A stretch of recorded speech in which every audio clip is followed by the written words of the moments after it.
मतलब वो कहें तो वो तो एक तरह से कहें जो ये कास्ट जो तीनों कास्ट हैं ये सरकार को इनको सपोर्ट चाहिए लेकिन सरकार इनको नहीं मुस्लिम का वोट नहीं मिल रहा क्योंकि छपरा सिवान गोपालगंज का एक कॉरिडोर है उसमें साहब मतलब साहबुद्दीन का एक औरा था। तो क्या वो 90 के दौर वाले साहबुद्दीन या सिवान को लोग फिर से देखना चाहेंगे? ये भी एक बड़ा फैक्टर है। रमेश हो या विजयलक्ष्मी हो और हेना साहब साहबुद्दीन के इंतकाल के बाद मरने के बाद से लगातार क्षेत्र में घूमती रही। पनोरमा ग्रुप, जो सोचता है वो करता है। आपके अपने सपनों का आशियाना। नमस्कार, भारत लाइव पे आप सभी दर्शकों का एक बार फिर से बहुत बहुत स्वागत है। बिहार में छठे चरण का चुनाव हो रहा है। सिवान से लेकर गोपालगंज, शिवहर, वाल्मीकि नगर, पूर्वी चंपारण, पश्चिम चंपारण, शिवहर, वैशाली, इन तमाम सीटों पर इस वक्त चुनाव हो रहे हैं।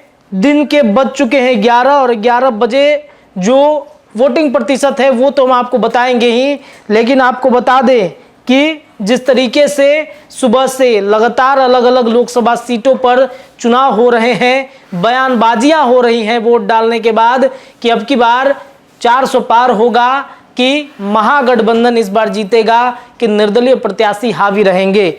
इस पर चर्चाएं हो रही हैं, खूब बातचीत हो रहा है। क्या निर्दलीय प्रत्याशियों का दबदबा है या फिर सिर्फ हवाबाजी है? सोशल मीडिया की कहानी कुछ और है, ग्राउंड जीरो पर आप उतरेंगे तो उसकी रिपोर्ट कुछ अलग ही मिल रही है। बातचीत करने के लिए बैठे हैं सिवान लोकसभा सीट के लिए। सिवान में एक तरफ जहां हल्ला हो रहा है कि हेना साहब निकल रही हैं, हेना साहब जीत गई, वहीं दूसरी तरफ बात दरअसल ये है कि कई जगहों पर हेना साहब के जो समर्थक हैं, जो वोटर्स हैं, कहा जा रहा था कि पूर्णतः मतलब सिवान के मुस्लिम वोटर्स हेना साहब को वोट दे रहे हैं। क्या ऐसा वाकई में हो रहा है? चलिए तमाम विषयों पर चर्चा कर लेते हैं, लेकिन एक झलक छोटा सा हम आपको बता दें कि अब तक जो वोटिंग मिले हैं अलग अलग लोकसभा सीट पर, जिसमें वाल्मीकि नगर में लगभग 20% वोट गिर चुके हैं, पश्चिम चंपारण में 23% है, 24% है, पूर्वी चंपारण में 23% है, शिवहर में 25% है, वैशाली में 27 है, गोपालगंज में 22 है, सिवान में 22 है और महाराजगंज में 23% है। पिछले बार की अपेक्षा में इस बार कई जगहों पर वोटिंग ज़्यादा गिर रहे हैं, यानी कि मामला सुधर रहा है। लेकिन क्या वाकई में सिवान में हेना साहब जीत रही हैं? चलिए तमाम विषयों पर चर्चा करेंगे। हमारे साथ हमारे senior journalist Chandan Jha sir मौजूद हैं। चर्चा करते हैं, पूछते हैं कि सर सिवान की हवा तो मुझे लग रही है कि बदल रही है। हेना साहब का वहाँ पर जो टेम्पू था उसका स्पीड अब धीरे धीरे कम हो रहा है, ऐसा है क्या? नहीं तो देखिए बता दें, वहाँ लड़ाई से बाहर हो चुके हैं अवध बिहारी चौधरी जी। वो कहीं लड़ाई में नहीं दिख रहे हैं। लड़ाई केवल है तो हेना साहब और विजयलक्ष्मी के बीच। लेकिन अब आप पूछिएगा जो हेना साहब कैसे लड़ाई से आप बोल रहे हैं बाहर हो गई है, हम बोल रहे हैं नहीं, वो अभी तक लड़ाई में हैं। वो ड्यू टू रमेश कुशवाहा जो जेडीयू के कैंडिडेट है, उनके पति जी, उनका जो पास्ट ट्रैक रिकॉर्ड है वो लोगों को अब डरा रहा है। वहाँ के ब्राह्मण भूमिहार राजपूत जो जमींदार हैं, जमीन रखे हुए हैं, जिस पर एक जमाने में लाल झंडा गाड़ा करते थे, तभी वो लोग गए थे साहबुद्दीन के पास, साहबुद्दीन ने उनकी रक्षा की थी। अब वो डर गए हैं, उनका अतीत अब सामने दिख रहा है। तो उनका अतीत सामने दिख रहा है। मेरे पास भी जानकारी आई है, आप भी वहीं के रहने वाले हैं और हम भी कई सारे संस्थान से जुड़े रहे हैं, बहुत सारे पत्रकारों से मेरी बात हो रही है। तो जो कहें जो फॉरवर्ड वोट था, जो परंपरागत वोट एनडीए का था, वो कुछ अच्छा खासा शिफ्ट हो रहा है हेना की तरफ, क्योंकि वो अतीत देख रहा है। वो देख रहा है पास्ट में जो ऐसा ये आदमी किया था ये फ्यूचर में भी कर सकता है अगर पावर में आएगा। लेकिन मोदी के नाम पर सर तो वोट तो स्वर्णों का गिर रहा है ना। तो मोदी के नाम पर कोई अपना जमीन दे देगा? मोदी के नाम पे 5 किलो अनाज लेगा। लेकिन अच्छा 5 किलो अनाज ब्राह्मण भूमिहार राजपूत को थोड़े मिल रहा है, तो मिल रहा है एससी को, एसटी को, पिछड़ा को, अति पिछड़ा को। ब्राह्मण भूमिहार राजपूत उस कई जगहों पे मिलते हैं सर, कई जगहों पे कार्ड भी हैं उनको मिलता है मोदी के नाम पर अनाज। आरक्षण तो मिला ही नहीं, अनाज कहाँ से मिलेगा उसके? मतलब वो कहें तो वो तो एक तरह से कहें जो ये कास्ट जो तीनों कास्ट हैं ये सरकार को इनको सपोर्ट चाहिए लेकिन सरकार इनको नहीं। आप देख लीजिए कोरोना काल में जी, कोरोना काल में किसको लॉस हुआ सबसे अधिक? छोटे छोटे दुकानदार को, कपड़ा दुकानदार को, रेस्टोरेंट को, स्कूल वाले को, कोचिंग वाले को। और इत्तेफाक से वैसे लोग ये धंधे में थे जो फॉरवर्ड थे जी, जिनका पटना में मकान था, लेकिन सरकार से मांगने के लिए उनकी मतलब उनको लाज लगता था, इज्जत पर आती थी। जो सब कहेगा इतना बड़ा मकान है, आप पैसा मांग रहा है, लेकिन उसका धंधा बंद हो गया था। सरकार से वैसे लोगों की कोई मदद नहीं मिली जी। तो इसीलिए हम ये नहीं कहेंगे ठीक है मोदी के नाम। लेकिन सर एक चीज है, व्यवसायी वर्ग तो चाहे कुछ भी हो जाए वो साइलेंट वोटर के रूप में जाता है मोदी के नाम पर ही। सिवान की अगर हम बातचीत की जाए तो लगभग 25-28% वैसे समाज है जो एनडीए के पक्ष में साइलेंटली वोटिंग करता है, तो 28% तो मान लीजिए एनडीए के पक्ष में चला गया। सिवान में अवध बिहारी चौधरी हैं जो कुछ यादव और मुस्लिम का वोट काट रहे हैं। दूसरी तरफ जीवन यादव एक निर्दलीय प्रत्याशी हैं, उनकी भी पकड़ मजबूत है, वो भी यादव का। बिहारी चौधरी को पूरा यादव का वोट मिल रहा है, मतलब इसमें कोई दो राय नहीं है। जी। लेकिन जहाँ तक आप मुस्लिम की बात कर रहे हैं, मुस्लिम का वोट नहीं मिल रहा है, क्योंकि छपरा सिवान गोपालगंज का एक कॉरिडोर है, उसमें साहब मतलब साहबुद्दीन का एक औरा था, और उस औरा के में इनकी अच्छी पकड़ थी साहबुद्दीन की। और जो इस तरह से लालू यादव ने दूध में मक्खी की तरह निकाल के इस परिवार को फेंक दिया, साहबुद्दीन का बेटा उसामा जेल भेजा गया, 6 महीने के बाद बेल हुआ जी। मतलब वो लगातार ये लोग सिवान दौरा करते रहे। एक यही लालू प्रसाद यादव थे जो सिवान जाते थे तो सबसे पहले साहबुद्दीन से मिलते थे, और अब इनका पुत्र तेजस्वी अब इनको पूछता तक नहीं इस परिवार को, तो अब ये चीज मुस्लिम कैसे भूलेगा? लेकिन ये भी तो है ना, जो आप स्वर्ण समाज की बात कर रहे हैं, जो राजपूत भूमिहारों की बातचीत कर रहे हैं, एक तरफ आप कह रहे हैं रमेश कुशवाहा जो लाल सलाम के नाम पर जमीन कई लोगों का हड़पे हैं, कई आरोप उनके ऊपर लगे हैं। दूसरी तरफ कहा जाता है सिवान मतलब शहाबुद्दीन और शहाबुद्दीन मतलब आतंक का साया, तो क्या वो 90 के दौर वाले शहाबुद्दीन या सिवान को लोग फिर से देखना चाहेंगे? ये भी एक बड़ा फैक्टर है क्या?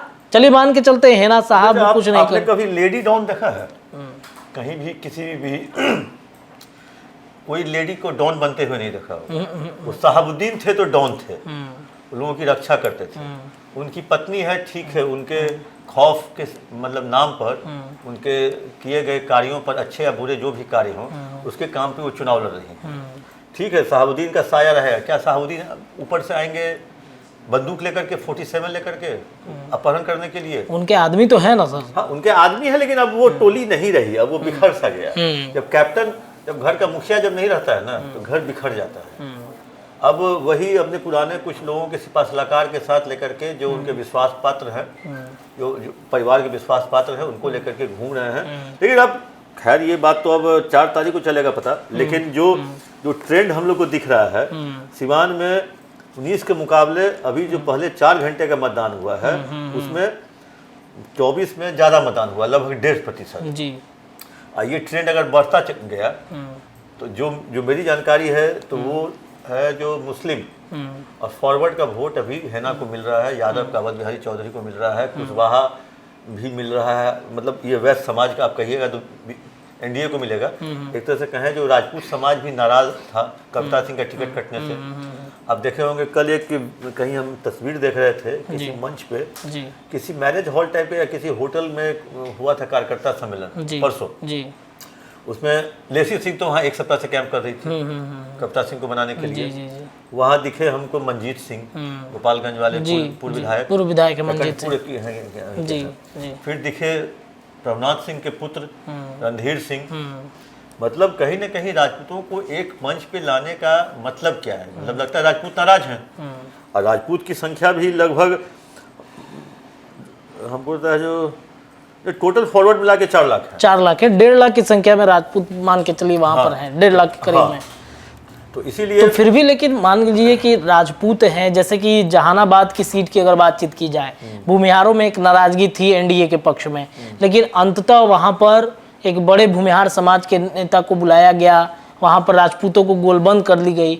कल भी हम गए थे तो वहां पर भूमिहार कह रहे थे कि अब तो हम भाई वहाँ पे चंद्रवंशी हैं, टिकट तो चंद्रवंशी को दिया गया, लेकिन अंततः उन्हें मना लिया गया। तो जैसा आप बता रहे हैं कि लेसी सिंह कैंप कर रही हैं, रणधीर सिंह वहाँ पर कैंप कर रहे थे, और भी कई मंजीत सिंह भी वहाँ पर कैंप कर रहे थे, तो मुझे आपको नहीं लगता सर कि उन भूमिहार राजपूतों को मना लिया गया है इन तीनों के बदौलत? नहीं, ये तो देखिए क्योंकि 48 घंटे पहले जहानाबाद का क्वेश्चन अलग है। जहानाबाद में वर्तमान सांसद हैं, उन्होंने अपनी गलती स्वीकार की।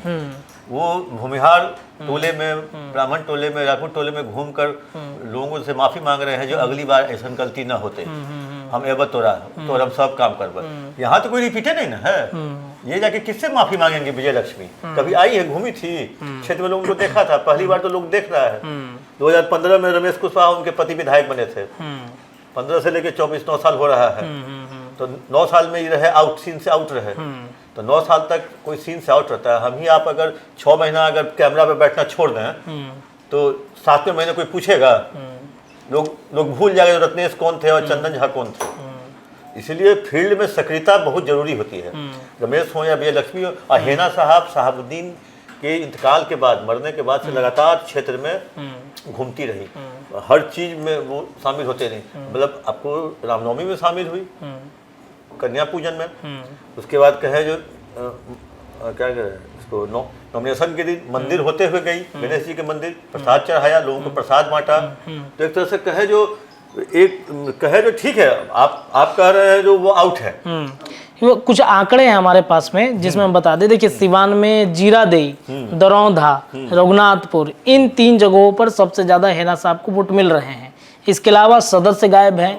इसके अलावा जो सिवान में बड़े वोटर्स हैं, अगर देखा जाए मखदूम सराय एक बड़ा जगह है, वहाँ पर मुस्लिमों के वोटर्स हैं, तो उसमें कुछ प्रतिशत चला जा रहा है अवध बिहारी को, कुछ वोटिंग जो है वो हेना साहब के सपोर्ट में है।